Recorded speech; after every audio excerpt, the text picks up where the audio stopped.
Good morning, students. Today we will discuss the chapter 4, India External Relation. In this chapter, the internal context that shaped India external relation. इस chapter में हम देखेंगे कि India के internal जो कौन से कॉन्टेक्स्ट थे जिन्होंने शेप किए इंडिया के external relation.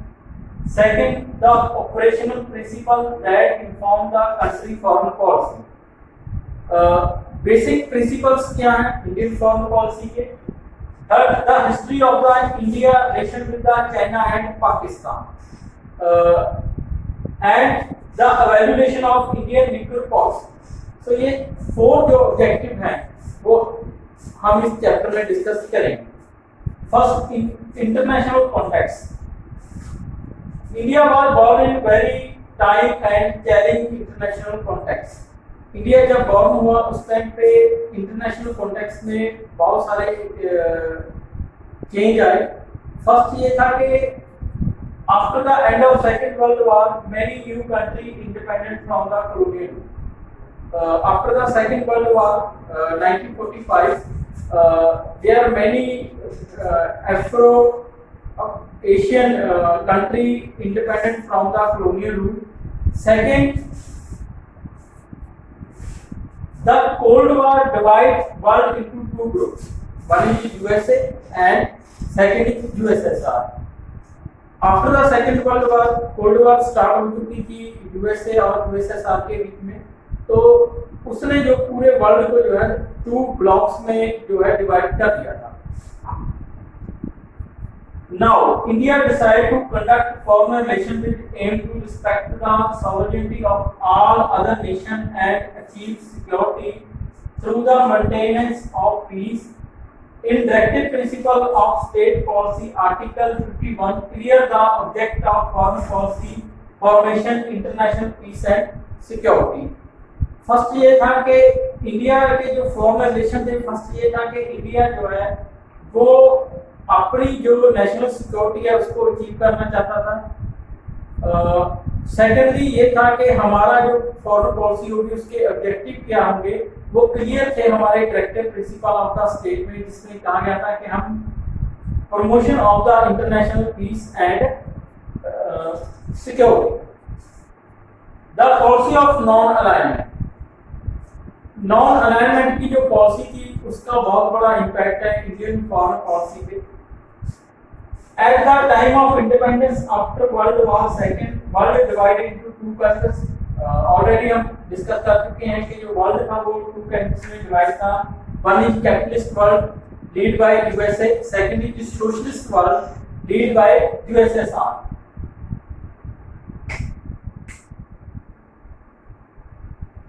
India decided that maintain distance from power block politics. So India ने डिसाइड किया कि वो मेंटेन रखेगा डिस्टेंस इन दोनों ग्रुप से, यूएसए एंड यूएसएसआर से, और डेवलप करेगा friendly relation with the new decolonialised countries and newly independent countries. India adopt a new path of non alignment. Next, Nehru. The prime minister Jawaharlal Nehru play a crucial role to set up the agenda of Indian foreign policy. Pandit Jawaharlal Nehru ने एक important role play किया India की foreign policy का agenda जो setup करने में. उन्होंने वो होम मिनिस्टर भी थे, प्राइम मिनिस्टर के साथ साथ जो होम मिनिस्ट्री थी जहाँ एक्सटर्नल अफेयर्स थे वो भी पंडित जवाहरलाल नेहरू के पास थे. तो उनका बहुत बड़ा इम्पैक्ट है इस हमारे इसमें. उनके मेन ऑब्जेक्टिव क्या थे फॉरेन पॉलिसी के? Preserve the hard-earned sovereignty. Second, protect territorial integrity. Third, promotion rapid economic development.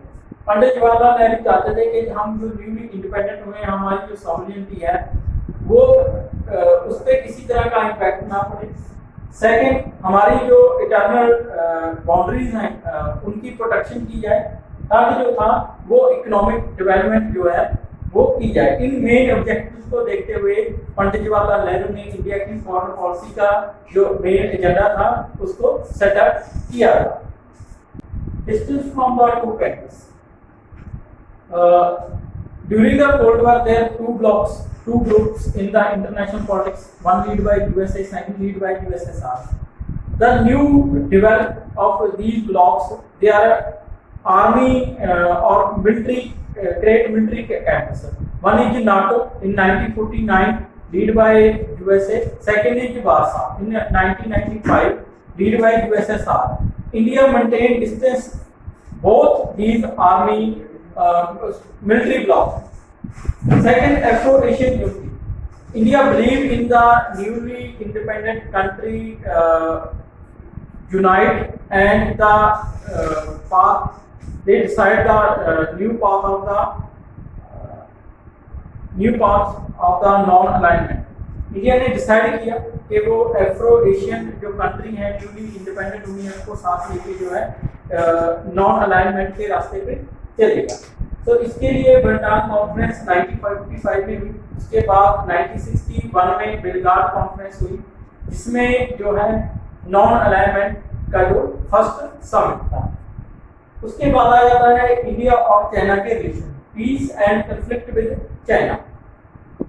Free India began its relationship with China 1 year friendly note। India के जो रिलेशन स्टार्ट हुए चाइना के साथ यार friendly relation थे।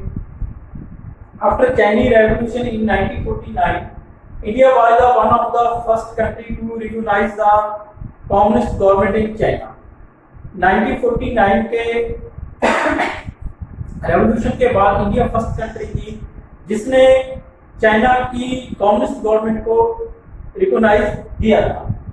For very long time Chinese border was guarded by the paramilitary forces not the army.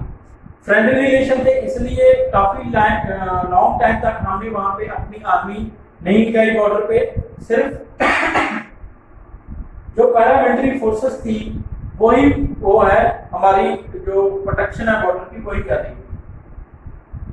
Panchsheel agreement ये एक बहुत बड़े जो फ्रेंडली रिलेशन थे चाइना के साथ उसमें एक मेजर स्टेप था जो पंचशील एग्रीमेंट था। इंडिया और चाइना के बीच में हुआ था। 5 प्रिंसिपल थे जिसमें म्यूचुअल रिस्पेक्ट की, there no interfere in the internal matters of the whole country. तो ये इस तरह के जो 5 प्रिंसिपल थे उसको लेके ये पंचशील एग्रीमेंट हुआ इंडिया और चाइना के बीच में। नेहरू और जो चाइनीज लीडर थे वो विजिट कर रहे थे एक दूसरे कंट्री को। तो ये कह सकते हैं कि हम जब स्टार्टिंग हुई चाइना के साथ हमारे एक्सटर्नल रिलेशन की तो वो एक फ्रेंडली इन्वायरमेंट में स्टार्ट हुई। The friendly relation between China come to an end in 1962 when Chinese invention in India. There are 2 main reasons for the conflict between India and China. First is the Tibet issue। China captured the Tibet, they spread their culture and religious region। Tibet population जो थी वो against थी China के और जो main issue था वो दलाई लामा का था। तो दलाई लामा जो इंडिया में इन्होंने पॉलिटिकल प्रोटेक्शन की डिमांड की, इंडिया ने इनको पॉलिटिकल प्रोटेक्शन दी। आज भी वो इंडिया में धर्मशाला में रह रहे हैं। तो उस वजह से चाइना ने को लगा कि ये इंडिया ने उनके जो इंटरनल मैटर है उसमें इंटरफेयर किया है। तो फर्स्ट जो रीजन था वो ये था डिस्प्यूट का। सेकंड जो रीजन था जरा border dispute. Border dispute 2 area हैं, एक लद्दाख में अक्साई चिन एरिया है और दूसरा अरुणाचल प्रदेश है। ये दोनों एरिया पे जो चाइना है वो अपना जो है क्लेम करता है और जो मैकमोहन लाइन जो 1934 में क्रिएट की गई थी ब्रिटिश द्वारा उसको वो नहीं मानता है। तो इसलिए दो एरिया जो इंडिया के हैं इन पे चाइना जो है क्लेम कर रहा था। तो इन्हीं 2 एरिया में जो है चाइना ने एक launch swift and massive invention in 1962 on the both disputed area. दोनों एरिया में जो है अपनी इन्वेंशन की। While the Indian forces could back to Chinese advance on the western front in Ladakh. Ladakh में जो इंडिया की जो फोर्सेस थी वहां पे तो उन्होंने उसको वहां पे रोक लिया, but in the east Chinese manage to advance nearly to the entry point of the Assam plains. लेकिन ईस्ट में जो चाइनीज ट्रॉप्स थे वो जो असम के प्लेन्स हैं वहां तक पहुंच गए थे। फाइनली चाइना ने जो है डिक्लेयर कर दिया, यूनिलेटरल सीज फायर डिक्लेयर कर दिया, और जो उसके ट्रॉप्स थे वो विथड्रॉ हो गए, और where they were before the invention begin, तो वहां फिर वापस चले गए। उसके बाद से चाइना के साथ आज हमारे कोऑपरेटिव रिलेशन है, बट जो बॉर्डर डिस्प्यूट है चाइना के साथ वो अभी भी सॉल्व नहीं हुआ।